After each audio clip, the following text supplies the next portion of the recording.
أن أكون عالما فالعلم ميراث النبي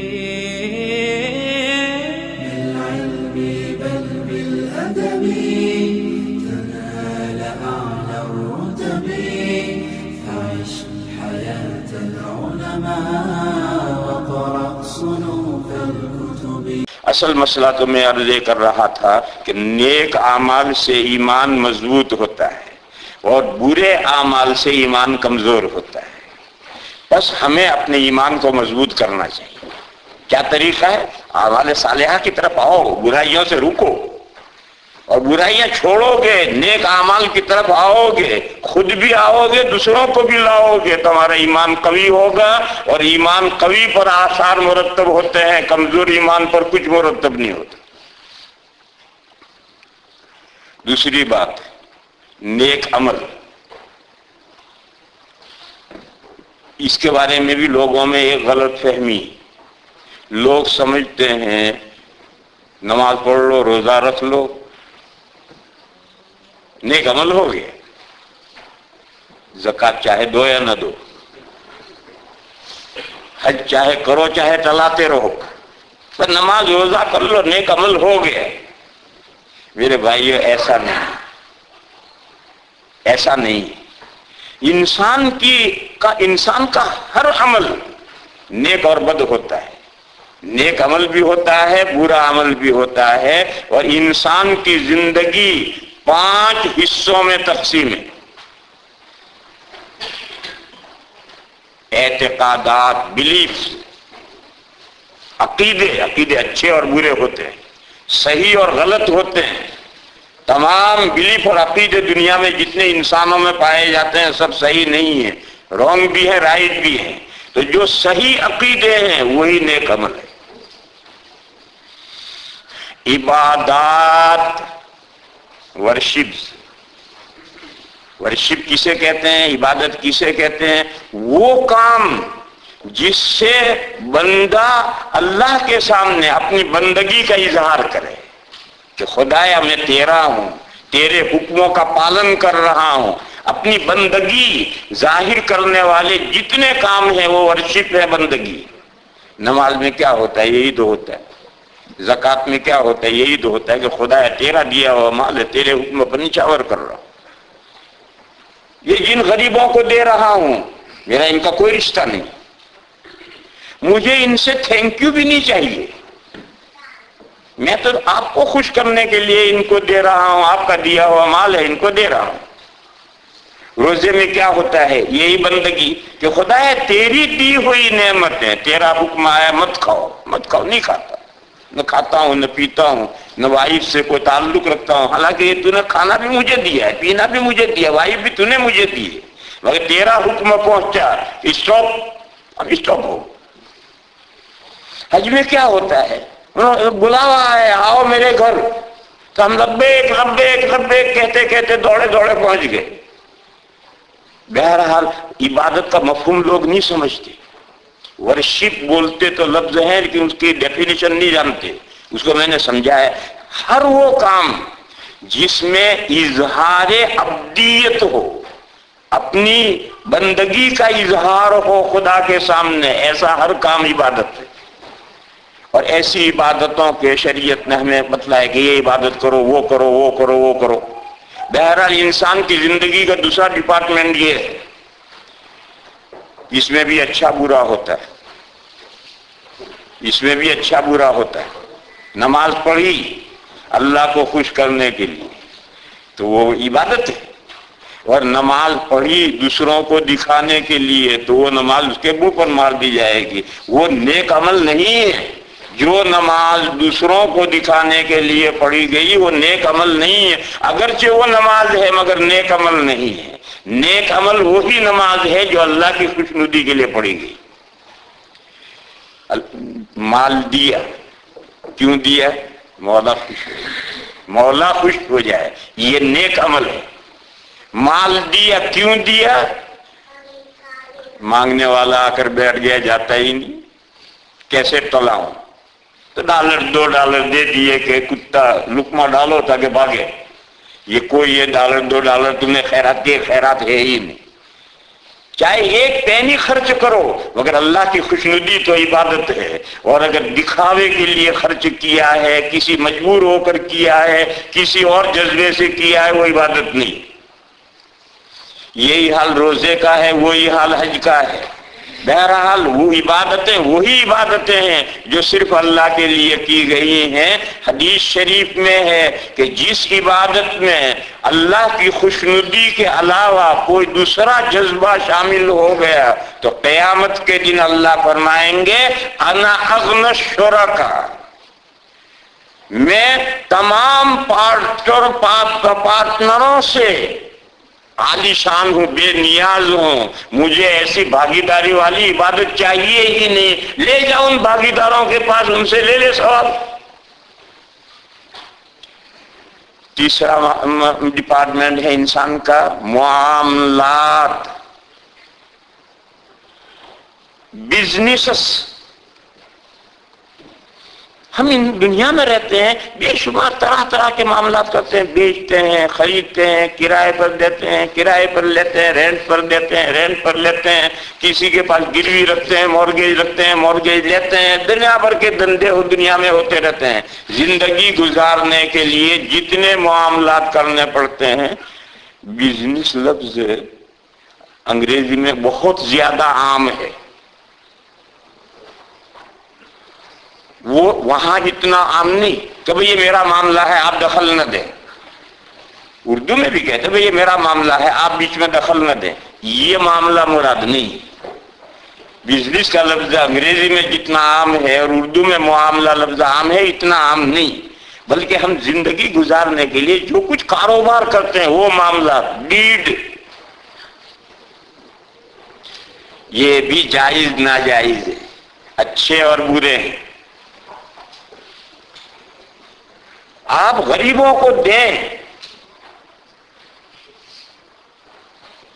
آپ کرائے پر لیں، آپ بیچیں، خریدیں. دوسری طرف آپ چوری کریں، کوئی سود لے، یہ بھی معاملہ ہے. چوری کرنا بھی ایک معاملہ ہے، سود لینا بھی ایک معاملہ ہے. یہ برے معاملات ہیں، یہ اچھے معاملات ہیں. تو نیک عمل میں یہ حصہ بھی آتا ہے. مسلمان اس کو تو گویا ایسا نظر انداز کی کر دیا ہے کہ اللہ کے کچھ مخصوص بندے ہیں وہ تو اسے سمجھتے ہیں، ورنہ عام لوگ کہتے ہیں بھئی یہ تو معاملات ہے، دنیا تو جیسے چلتی ہے ایسے چلاؤ. دنیا جیسے چلتی ہے ایسے چلاؤ. تو پھر آپ میں مسلم میں اور ایک نن مسلم میں کیا فرق رہ گیا؟ مسلم کے معنی ہے اللہ کے احکام کے سامنے سر ڈالنے والا، سرنڈر ہونے والا. آپ اللہ کے احکام کے سامنے سرنڈر ہیں. ایک نن مسلم ہے، آپ میں اور اس میں کیا فرق ہو گیا؟ وہ بھی یہی کرتا ہے کہ دنیا جیسے چل رہی ہے چلا رہا ہے، اور آپ بھی کہتے ہیں جیسے دنیا چل رہی چلاؤ. تو آپ میں اور اس میں کیا فرق رہے گا؟ اس لیے تصور غلط ہے میرے بھائیوں. معاملات میں، کاروبار میں، بزنسز میں بھی جائز ناجائز ہیں. اگر آپ جائز معاملات کرتے ہیں تو نیک عمل ہے، اور ناجائز کام کرتے ہیں تو یہ بد عمل ہے. چوتھا ڈپارٹمنٹ ہے اخلاق، مورل.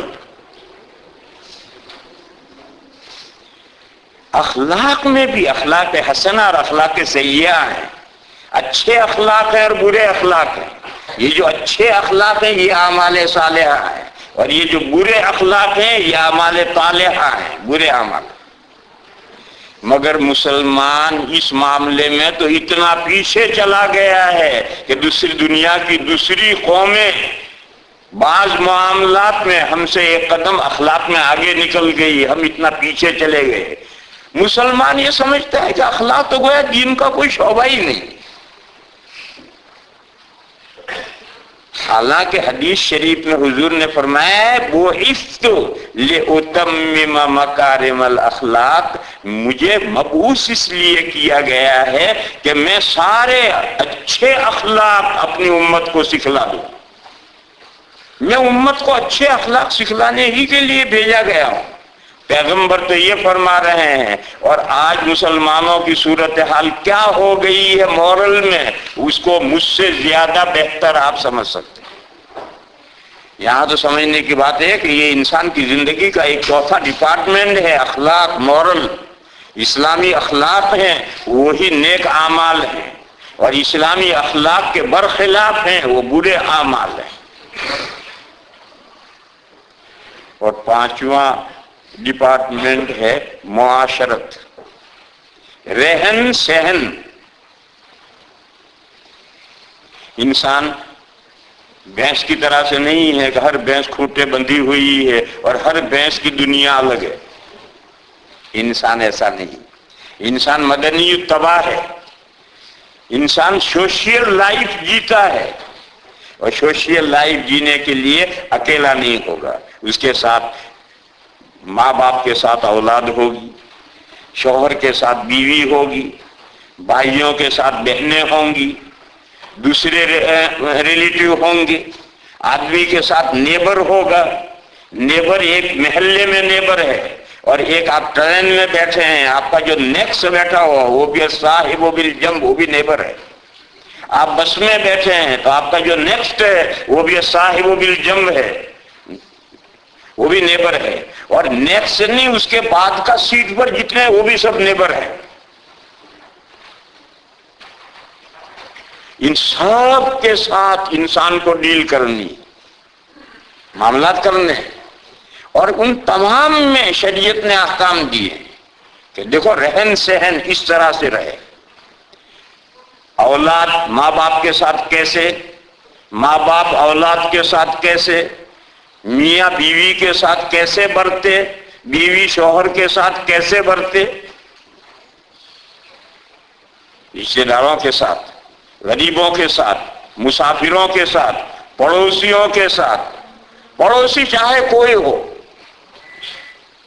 مسلم ہو نن مسلم ہو، پڑوسی ہے، نیبر ہے، اس کے حقوق۔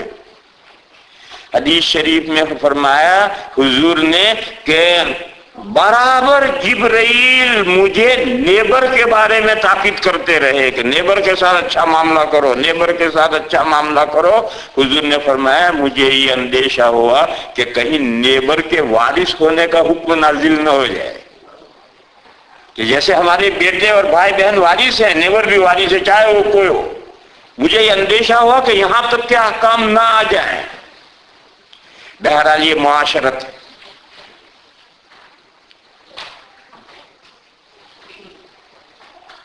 تفصیل اس کی بہت لمبی ہے، بیویاں تو یہاں ہیں ہی نہیں، ہسبند ہی سارے اکٹھا ہیں۔ لہذا آپ حضرات کے تعلق سے ایک آیت کریمہ پیش کروں، اسے ذہن میں رکھو۔ قرآن کریم نے کہا وَعَاشِرُوهُنَّ بِالْمَعْرُوفِ، بیویوں کے ساتھ بھلے انداز سے برتاؤ کرو، بیویوں کے ساتھ بھلے انداز سے برتاؤ کرو۔ دیکھو بھلے انداز کا پیمانہ انڈیا میں اور ہے، امریکہ میں اور ہے۔ آپ انڈیا والا پیمانہ یہاں نہیں استعمال کریں، اور یہاں والا پیمانہ ہم انڈیا میں نہیں استعمال کرتے۔ ہر ملک کے حالات ہیں، ان حالات کے اعتبار سے اچھے طریقے سے ڈیل کرنا، اچھے طریقے سے برتاؤ کرنے کی صورتیں مختلف ہیں۔ اللہ کا یہ حکم ہے وَعَاشِرُوهُنَّ بِالْمَعْرُوفِ، بیویوں کے ساتھ اچھے انداز سے برتاؤ کرو، رہن سہن بیویوں کے ساتھ بھلے انداز سے رکھو۔ بیوی پسند نہیں کسی وجہ سے، قرآن نے کہا عَسَىٰ أَن تَكْرَهُوا شَيْئًا وَيَجْعَلَ اللَّهُ فِيهِ خَيْرًا كَثِيرًا۔ یہ قاعدہ یاد رکھو، ہم جس چیز کو ناپسند کرتے ہوں ضروری نہیں ہے کہ وہ ہمارے لیے مضر ہو سکتا ہے ایک چیز ہمیں ناپسند ہے اور اس میں اللہ نے ہمارے لیے بہت ساری خیر رکھی۔ دیکھو ہم میں سے ہر آدمی غریبی کو ناپسند کرتا ہے۔ غریبی ناپسند اگر نہ کرتے آپ تو یہاں امریکہ تک دوڑ کر آتے ہی کیوں؟ جو یہاں امریکہ تک دوڑ کر آئے ہو غریبی ناپسند تھی اس لیے آئے ہو۔ مگر یہ غریبی جس کو آدمی ناپسند کرتا ہے، بعض مرتبہ یہی غریبی انسان کے لیے دنیا و آخرت میں بہتر ثابت ہوتی. تو یہ ضابطہ قرآن نے بتلا دیا. بس اگر کسی وجہ سے بیوی ناپسند ہے تو بھی اس کے ساتھ اچھا رہن سہن کرنا ہے، تو بھی اس کے ساتھ رہن سہن اچھا کرنا ہے. ہو سکتا ہے یہ بیوی جو ہمیں ناپسند ہو، اسی کے اندر اللہ نے ہمارے لیے بہت بھلائی رکھ رکھی ہے.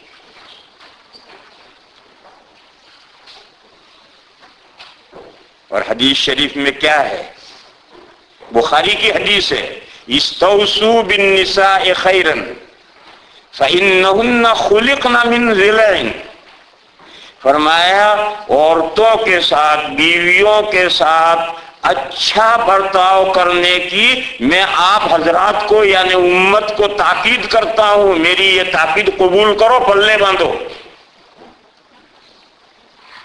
کیوں؟ فرمایا عورتیں پسلی سے پیدا کی گئی، یعنی نسوانی فطرت میں اللہ نے ایک گنا کجی رکھی. عورتوں کے نیچر میں ہر ایک اللہ نے نیچر بنایا. بچے کا نیچر کچھ اور ہے، جوان کا نیچر کچھ اور ہے، بڈھے کا نیچر کچھ اور ہے، مرد کا نیچر کچھ اور ہے، عورت کا نیچر کچھ اور ہے، غریب کا نیچر کچھ اور ہے، مالدار کا نیچر کچھ اور ہے. اللہ نے ہر ایک کا ایک نیچر بنایا ہے. تو اللہ نے نسوانی فطرت میں عورتوں کے نیچر میں ایک طرح کی کجی رکھی. فرمایا کہ اگر تم اس کا لحاظ رکھ کر ڈیل کرو گے بیوی کے ساتھ تو زندگی کی گاڑی پٹری پر چلتی رہے گی. اور اگر تم نے یہ کہا کہ نہیں میں سیدھی کر دوں گا، وہ سیدھی ویدھی تو ہوتی نہیں ہے، پسلی توڑ بیٹھو گے. اور پسلی توڑ بیٹھنا یہ ہے کہ طلاق کی نوبت آ جائے. یہ حدیث شریف میں ہے کہ ان کے ساتھ اچھا معاملہ کرو. میرے بھائیوں، اسی طرح سے بیویوں کو بھی احکام دیے ہیں کہ ان کو شوہروں کے ساتھ کیسے برتنا ہے، ان کو بھی احکام دیے ہیں. مگر وہ خواتین یہاں ہے ہی نہیں. میں وہ حدیث کیوں سناؤں تمہیں؟ جو آپ سے متعلق تھا وہ سنایا میں. اسی طرح سے ماں باپ کو اولاد کے ساتھ کیسے برتنا ہے، اولاد کو ماں باپ کے ساتھ کیسے برتنا ہے، بادشاہ کو پبلک کے ساتھ کیسا معاملہ کرنا ہے، پبلک کو بادشاہ کے ساتھ کیسا معاملہ کرنا ہے، باس کو نوکروں کے ساتھ کیسا معاملہ کرنا ہے، نوکروں کو باس کے ساتھ کیا معاملہ کرنا ہے. سب یہ معاشرتی احکام ہے. اور تمام معاشرتی احکام میں اللہ تعالیٰ نے ہدایت یوں کرو یوں مت کرو.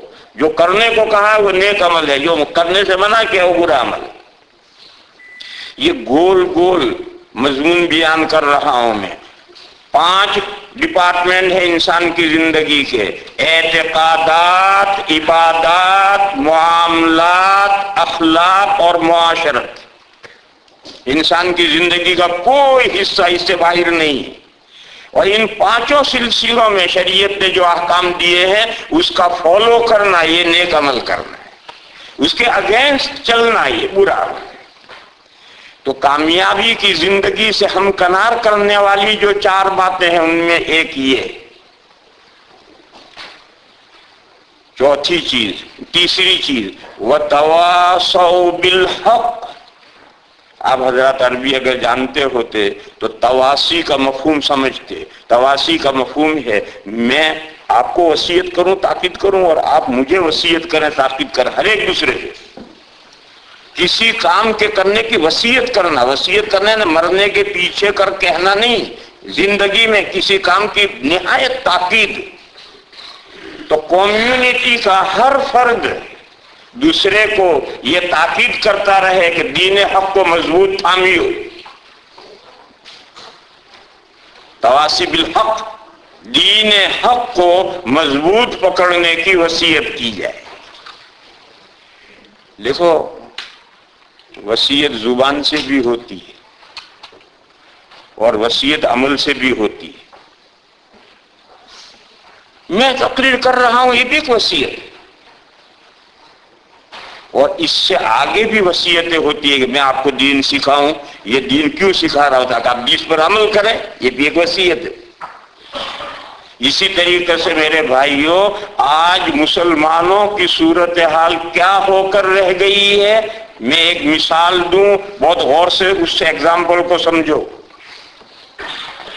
بازار میں گیہوں خریدنے گیا میں، ایک دکاندار نے مزدور لگا کر گیہوں صاف کر کے تمام کنکر چنوا کر بوری بھر رکھی۔ کیا بھاؤ ہے بھائی؟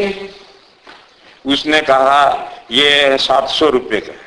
ارے میں نے کہا بھائی 750 روپے میں بوری مل رہی ہے۔ اس نے کہا میں نے صاف کروائے ہیں، کنکر بھی چنوا دی ہیں۔ انہوں نے کہا ٹھیک ہے اوکے، میں نے سوچا کہ بوری لے جاؤں گا، گھر صفائی کرواؤں گا، 50 روپے نوکروں کو دوں گا، اس نے صفائی کروا رہا، اگر 25 روپے زائد ہیں میں خرید لاؤں، بڑے شوق سے لے آؤں گا، اب بھی میں سمجھوں گا میرا 25 روپے کا فائدہ ہو۔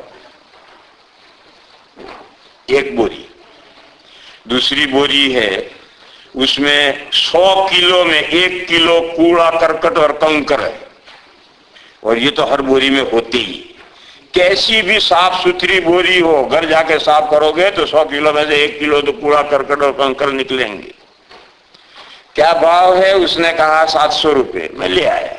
یہ 700 روپے جو میں نے دیے وہ 99 کلو جو گیہوں ہے اس کے ہی پیسے دیے، یا اس میں 1 کلو جو کوڑا اور کرکٹ ہے اس کے بھی پیسے میں نے دیے؟ اس کے بھی دیے۔ وہ 1 کلو کوڑا کرکٹ کے بھی میں نے پیسے دیے، اور وہی پیسے دیے جو گیہوں کے دیے، وہی 1 کلو کے بھی وہی پیسے دیے، اور لوگ لے جاتے ہیں، خریدار مل جاتا ہے، ہر خریدار ایسی بوری اٹھاتا ہے۔ تیسری بوری 100 کلو میں 10 کلو کوڑا ہے، تو گاہک بار بار اندر ہاتھ گھسائے گا، یوں کہ ارے اس میں تو بہت کوڑا ہے، ارے اس میں تو بہت کوڑا ہے، ارے اس میں تو بہت کوڑا۔ ارے اس نے کہا لے جانے میں 500 روپے دوں گا۔ اس نے کہا اچھا 700 کی بوری 500 میں مل رہی ہے تو صفائی کروا دوں گا نوکر لگا کر، پھر بھی فائدے میں ہوں، لے جائے گا۔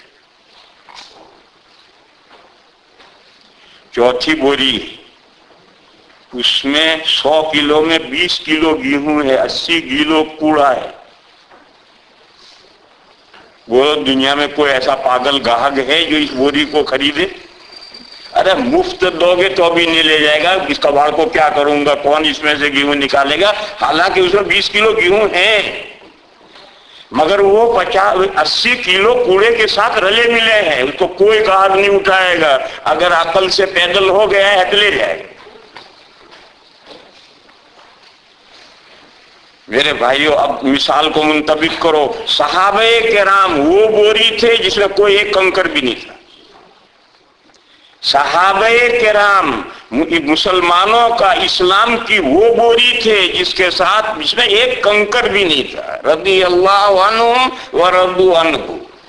تو خریدار نے پوری قیمت دے کر وہ بوری خرید لی، خریدار اللہ تعالی۔ ان اللہ اشتری من المؤمنین انفسهم واموالهم، اللہ خریدتے ہیں مومنین سے، ان کے اموال بھی خریدتے ہیں، ان کی جانیں بھی خریدتے ہیں۔ صحابہ کی بوری اللہ نے پوری قیمت دے کر خوشی خوشی خرید لی۔ پھر آگے جب زمانہ چلا تو بوری میں کنکر بھی ملنے لگے، مگر وہ 100 کلو میں 1 کلو کنکر تھے، تو وہ بوری بھی گاہک خریدتا رہا، اللہ تعالیٰ وہ بوری بھی خریدتے رہے، اور اللہ کی نصرتیں اور مددیں آتی رہی۔ پھر آگے چلے تو 10 کلو 90 کلو گیہوں ہے، 10 کلو کوڑا ہو گیا امت میں۔ اب کیسے خریداری سے خریدے؟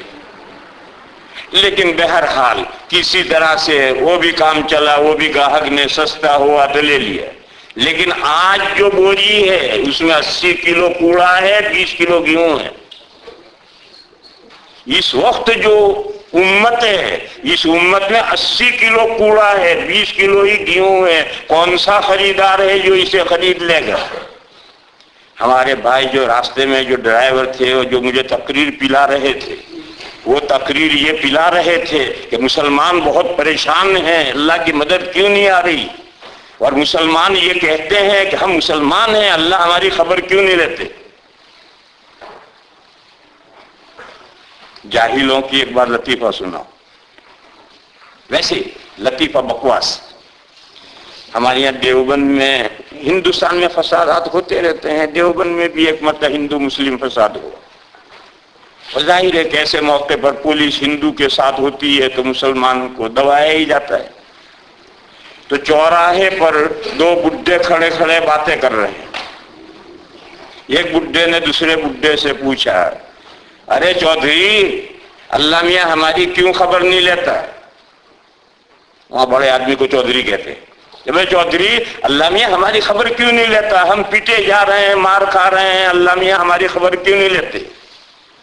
تو دوسرے نے کہا، اجی اللہ ایک ہی تو ہے، وہ ان ہندوؤں کے لارے لگ گیا.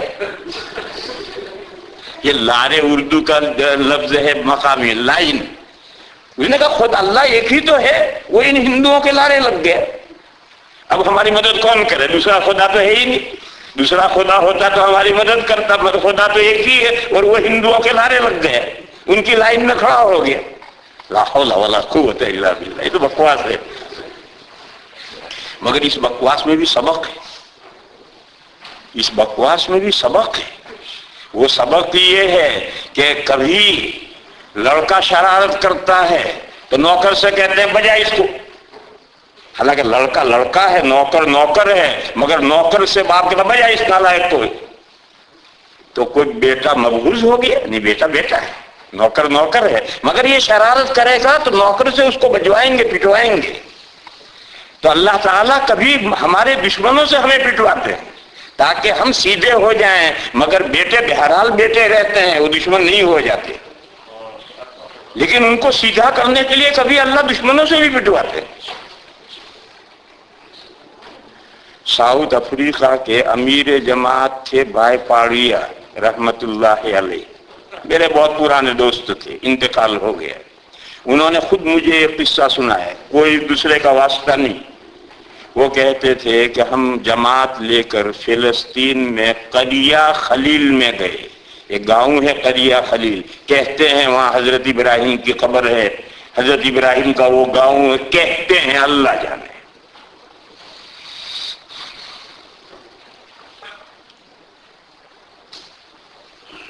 تو مسجد میں پہنچے تو مسجد معلوم نہیں کتنے دنوں سے کھلی نہیں تھی، سب گرد غبار اٹھا پٹا.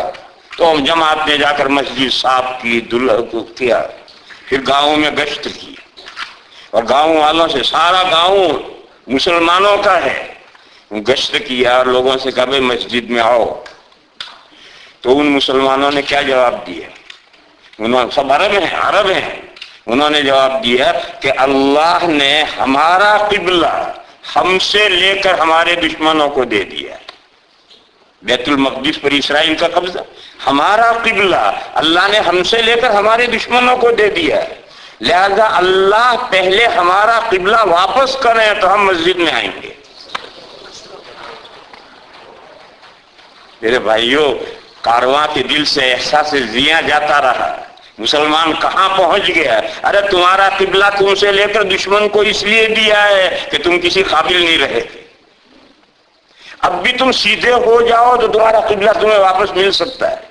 لیکن تم کہتے نہیں ہم تو نہیں سیدھے ہوں گے، ہم تو ایسے ہی رہیں گے، اللہ میاں بدلیں اور ہماری قبلہ ہمیں واپس کریں. آج کا مسلمان بدلنا نہیں چاہتا.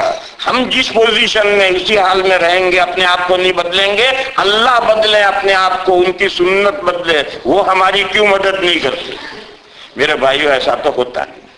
اللہ کسی کے باپ کے نوکر نہیں کہ تم چاہو ایسا اللہ کرتے رہیں. تم سیدھے ہوگے تو اللہ تعالیٰ کا معاملہ بھی تمہارے ساتھ اچھا ہوگا، اور اگر تم سیدھے نہیں ہوئے تو اللہ تعالیٰ کا معاملہ، اللہ بے نیاز ہیں، غنی مطلق ہیں، ان کو کوئی حرف نہیں لا سکتا. بہرحال میں یہ کہہ رہا تھا کہ اس وقت جو ملت کی بوری ہے، اس بوری میں 80 کلو کوڑا ہے، 20 کلو گیہوں ہے. اگرچہ وہ 20 کلو گیہوں ہے، اس کی اپنی ایک قیمت ہے، مگر جب تک وہ کوڑے سے الگ نہ ہو اس کی کوئی قیمت نہیں. اس موقع پر آدمی یہ پوچھتا ہے کہ کیا کرے. وہ 20 کلو جو گیہوں ہے اسے الگ کر لے تو 20 کلو کے پیسے آئیں گے. کوڑے کو الگ کریں. میرے بھائیو یہ ممکن نہیں. امت میں سے وہ 20 کلو جو گیہوں ہیں ان 20 کلو کو تم کیسے چھانٹ کر الگ کرو گے اور 80 کلو کوڑے کو کیسے الگ کرو گے؟ ناممکن ہے، امپاسبل. تو پھر دوسرا راستہ کیا ہے؟ دوسرا راستہ یہ ہے کہ وہ جو 80 کلو کوڑا ہے اسے گیہوں بناؤ. محنتیں شروع کرو اور ان 80 کلو کوڑے کو گیہوں بنا ڈالو. اور جب سارا گیہوں مل جائے گا تو قیمت آئے گی کہ کوڑا گیہوں کیسے بن جائے گا. بنے گا.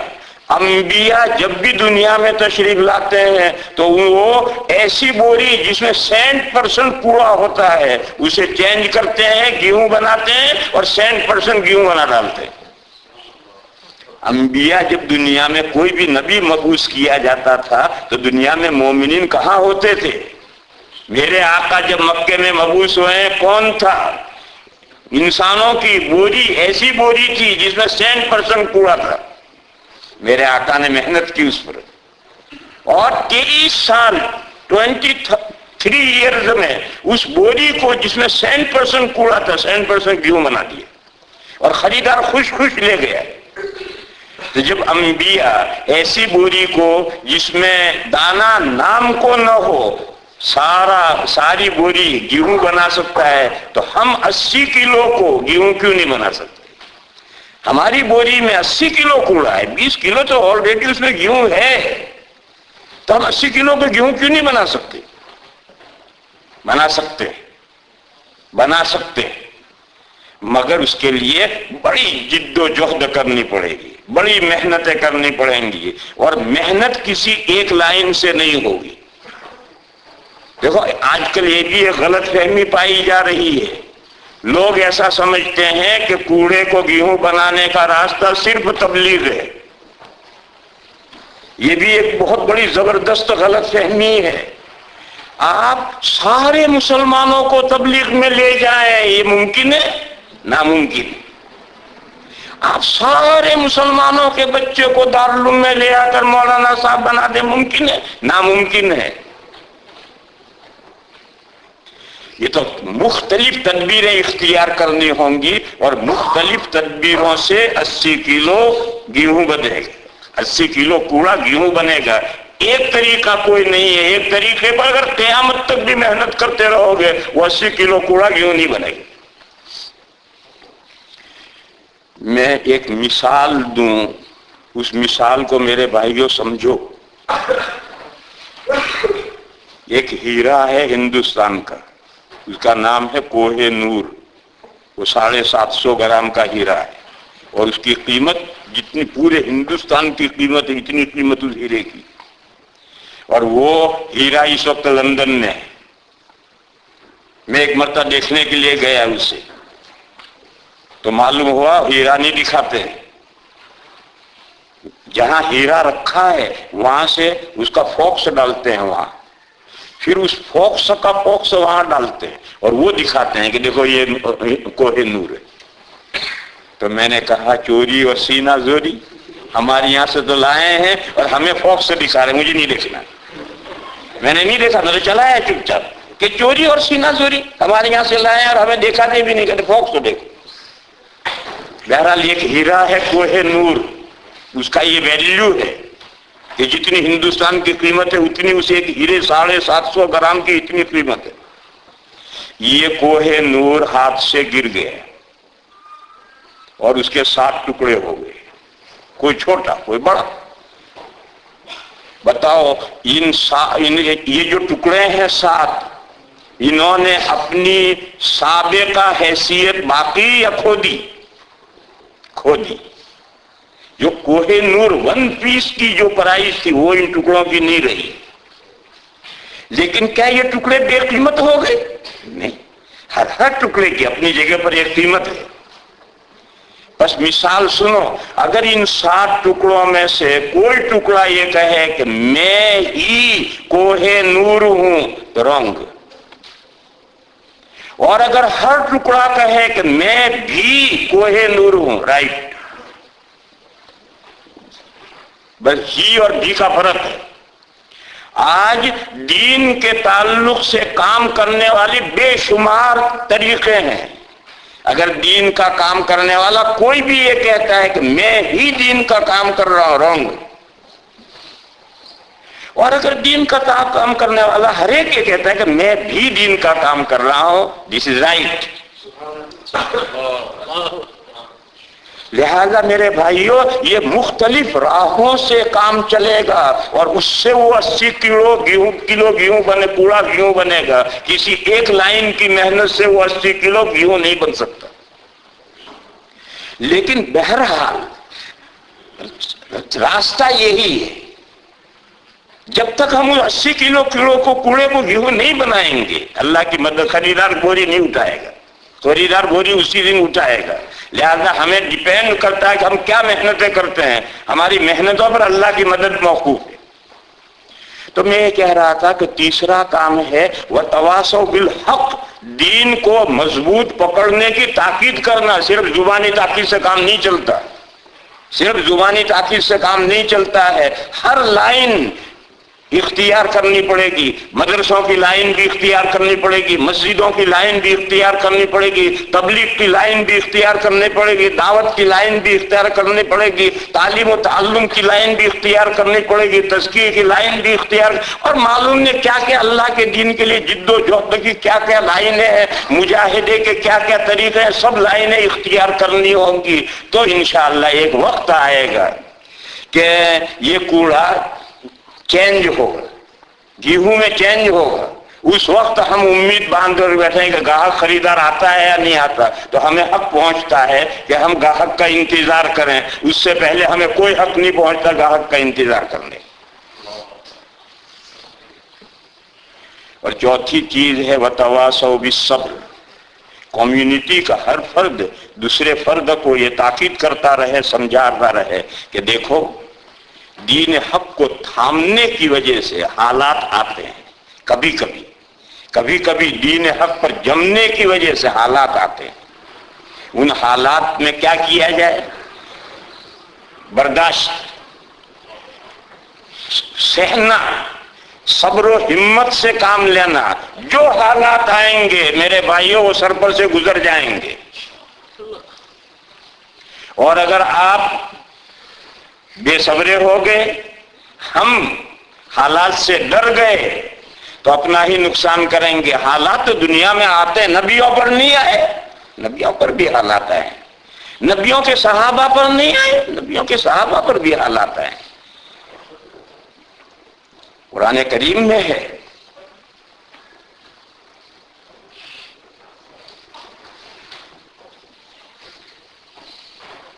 کہ انبیاء کرام علیہ الصلوۃ والسلام پر اتنے سخت حالات آتے تھے کہ ایک مرتبہ مایوسی چھا جاتی تھی کہ خدایا ہم نے جو وعدے کیے لوگوں سے وہ پورے کیوں نہیں ہوتے. تب اللہ کے یہاں سے پیغام آتا ہے کہ ہماری مدد آیا چاہتی ہے، گھبراؤ مت، ہمت رکھو. قرآن کریم میں حضرت موسیٰ علیہ السلام کی ایک دعا ہے اور حضرت ہارون نے اس پر آمین کہی ہے. ربنا اطمس علی اموالہم واشدد علی قلوبہم فلا یؤمنوا حتی یروا العذاب العلیم. اے اللہ ان فرعونیوں کے دلوں پر مہر کر دے، جب تک کہ اللہ کا سخت عذاب نہ دیکھیں وہاں تک ایمان نہ لائیں. اللہ کے یہاں سے جواب آیا قال قد اجیبت دعوتکما، تم دونوں کی دعا قبول. فاستقیما، مضبوط رہو. ولا تتبعان سبیل الذین لا یؤمنون، غیر مومنین کی روش پر پگڈنڈی پر مت چلو. جواب آ گیا. مفسرین نے لکھا ہے کہ اس جواب آنے کے بعد 40 سال کے بعد فرعون ڈوبا ہے. فرعون جو سمندر میں ڈوبا ہے، یہ دعا ہوئی، جواب آیا، تمہاری دعا قبول کر لی گئی ہے. اس کے بعد 40 سال کے بعد فرعون ڈوبا ہے. 40 سال تک ان بنی اسرائیل کے لڑکے مارے جاتے رہے، ذبح کیے جاتے رہے، لڑکیاں زندہ چھوڑی جاتی رہی. ان سب حالات سے چلتے رہے تو وقت آیا تو اللہ تعالیٰ نے اس دشمن کو غرقاب کیا. اس لیے اللہ کے یہاں کتنا وقت لگتا ہے کسی کو کچھ پتہ نہیں ہے. کبھی چٹکی بجاتے حالات بدل جاتے ہیں، اور کبھی اللہ کی مصلحت ہوتی ہے، لمبا وقت لگتا ہے، لیکن مومن کو کبھی ہراساں نہیں ہونا، کبھی گھبرانا نہیں ہے، اسے ہمیشہ با ہمت رہنا ہے اور اپنی محنتیں جاری رکھنی ہے، اپنے اندر جو کوڑا ہے اس کو کارآمد بنانے کے لیے محنتیں جاری رکھنی ہے، اور اللہ تعالیٰ سے پر امید رہنا ہے کہ وہ ایک نہ ایک دن حالات ضرور بدلیں۔ یہ چوتھی بات ہے وتواصوا بالصبر۔ فرمایا جس کمیونٹی میں یہ چار باتیں ہوں، ایمان، نیک کام، دین حق پر مضبوط، دین حق کو مضبوط پکڑے رہنے کی تاکید، اور دین حق کو پر جمنے کی وجہ سے جو حالات آئیں ان سے مردانہ وار مقابلہ کرنا، برداشت کرنا، سہنا، صبر و ہمت سے کام لینا، اس کی کمیونٹی کو ایک دوسرے کو وصیت کرنا، یہ چار باتیں جس کمیونٹی میں ہیں وہ کمیونٹی ایکسیپشن ہے۔ اس کو الگ کر کے کہا گیا کہ ان الانسان لفی خسر، تمام انسان گھاٹے میں۔ یہ اللہ پاک جل شانہ عم نوالہ نے اس چھوٹی سی صورت میں ہمیں ایک سبق دیا ہے، اور ان حالات میں جن حالات سے ساری دنیا گزر رہی، کوئی کسی ملک کی خصوصیت نہیں ہے، ساری دنیا جس حالات سے گزر رہی ہے، کم و بیش حالات ہیں، ان حالات میں ہمارے لیے اس صورت میں بڑا سبق ہے۔ میرے بھائی، ان باتوں کو یاد رکھنے کی، دوسروں تک پہنچانے کی اللہ تعالی ہم سب کو توفیق عطا فرمائے۔ وآخر دعوانا ان الحمدللہ۔ بولو بھی کوئی پروگرام ہے یا دعا اور ہے؟ پروگرام یا دعا کرنی اور کچھ کہنا نہیں؟ ہاں بھائی، یہ کہہ رہے ہیں اگر کسی کے پاس کوئی کوئسچن ہو تو پوچھ سکتے ہو۔ کوئسچن دو طرح کے ہیں۔ ایک کوئسچن جو میں نے موضوع سورت پاک سمجھائی، اس کی تشریح بھی، اس ٹاپک جس ٹاپک پر میں نے گفتگو کی، اس میں کوئی اشکال سوال کوئسچن ہو، یہ تو مجھے امید ہے کسی کے پاس کوئی نہیں۔ پیچھے ایک مسجد میں گئے تھے، محمدی، کون سی مسجد ہے یہاں؟ محمدی میں گئے تھے، میں نے پہلے سے کہا تھا، نماز تقریر کے بعد کہا بھائی کسی کو کوئی سوال کرنا ہو تو ایک صاحب کہنے لگے کوئی سوال چھوڑا ہی نہیں، کیا کریں؟ لیکن ہاں، یہ ہماری اپنی ضروریات دین کے تعلق سے، ملکی نہیں، پولیٹیکل نہیں، میں ملکی آدمی نہیں ہوں، پولیٹیکل آدمی بھی نہیں، دین کا کوئی مسئلہ کسی کو کوئی پوچھنا ہو تو وہ بے تکلف پوچھ سکتا ہے، زبانی بھی پوچھ سکتا ہے، لکھ کر پرچہ بڑھانا چاہے تو بھی بڑھا سکتا ہے۔ اور یہ جو موضوع میں نے بیان کیا، اس میں کوئی اشکال ہے؟ یہ کوئسچن بھی کر سکتے ہو۔ فرمائیے۔ اگر بھائی کے کار ہو جائے، اگر بھائی کے گھر سے جس طرح آپ نے بتایا کہ 40واں جیسے کہ شامل نہیں ہے، 40واں 10واں ایسا کچھ چیز نہیں ہے، لیکن کسی اپنے عزیز کے ہاتھ سے آتا ہے کہ آج 40واں ہے، آپ کو بڑھایا جاتا ہے، تو جیسے آپ کو وہاں جانا چاہیے، ایڈمٹ پڑھنا چاہیے، یا آپ کو صرف کرنا چاہیے؟ دیکھ میں پوری طرح سمجھا نہیں، کوئی اور سمجھا ہو اچھی طرح سمجھاؤ۔ یہ حضرت کہہ رہے کہ کسی کے گھر سے اگر بلاؤ، کسی کوئی انتقال کر گئے، اس کے گھر سے بلاؤ آیا، دعوت آئی کہ بھائی ہمارے گھر پہ آؤ، اور 40واں ہو گیا، تیجا، کنڈا، برسی جو بھی ہے اس موضوع پر بلایا۔ ہاں سمجھ گیا میں۔ کچھ بدعات ہیں، کچھ بدعات ہیں، کچھ رسوم ہیں۔ بدعت اور رسم میں کیا فرق ہے؟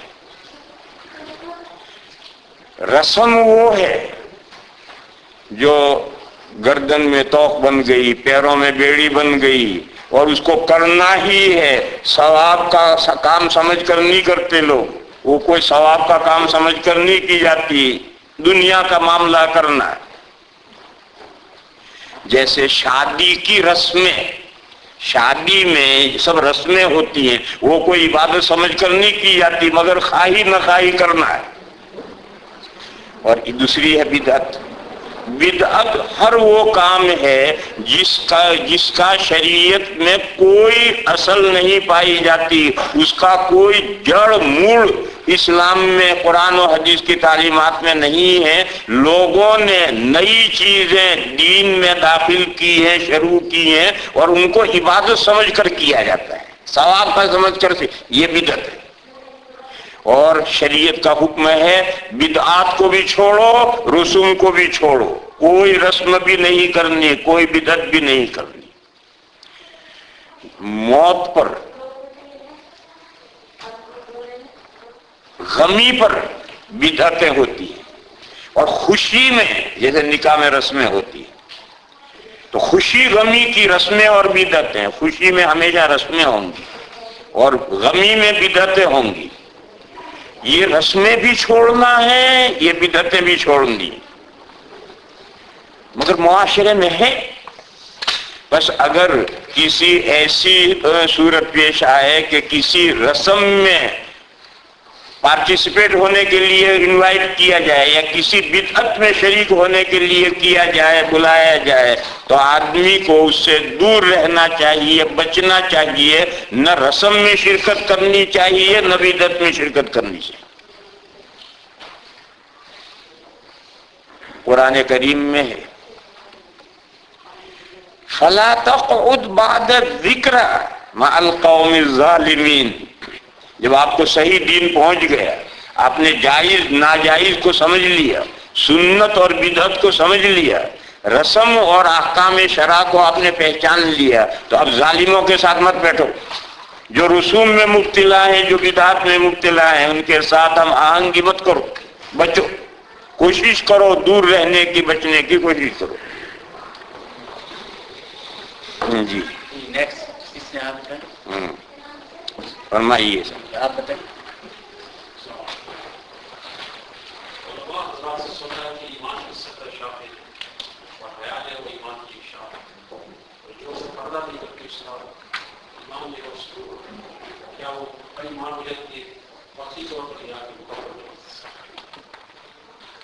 دیکھو میرے بھائیو، ایک ایمان ہے اور ایک ایمان کی شاخیں ہیں،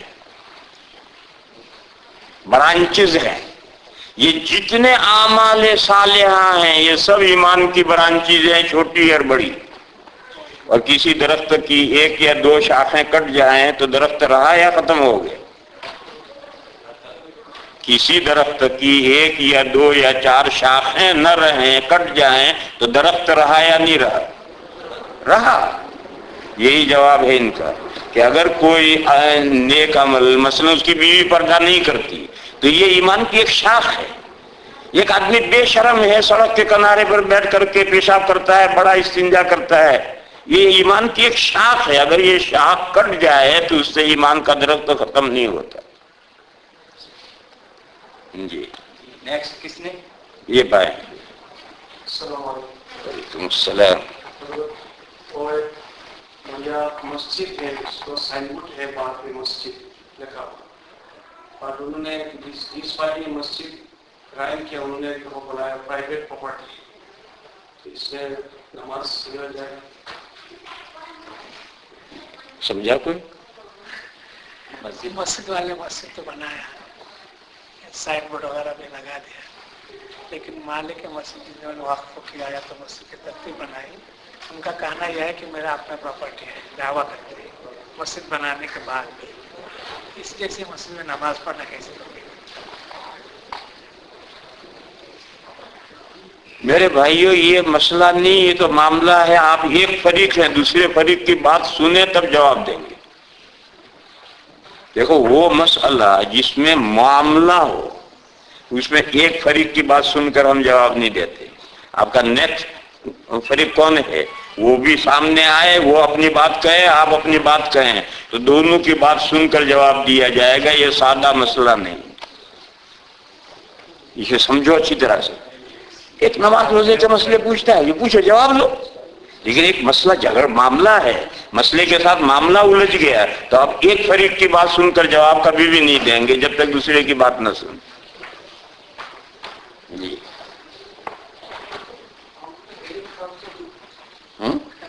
دو سیکنڈ. ایک سال سے کچھ بزنس میں شروع کیا ہے، کاروبار کوکی کا، وہ بسکٹ وغیرہ بیچتے ہیں. ایک ڈسٹریبیوٹر سے لیتے ہیں، پھر کچھ اگر وہاں نہیں ملا وہ بسکٹ، تو دوسرے ڈسٹریبیوٹر سے بھی لیتے ہیں، دوسرے ویئر ہاؤس سے. تو اس کا پیسہ جو ہے دنيا الورى بالحسب. نعم نعم لكنني من غير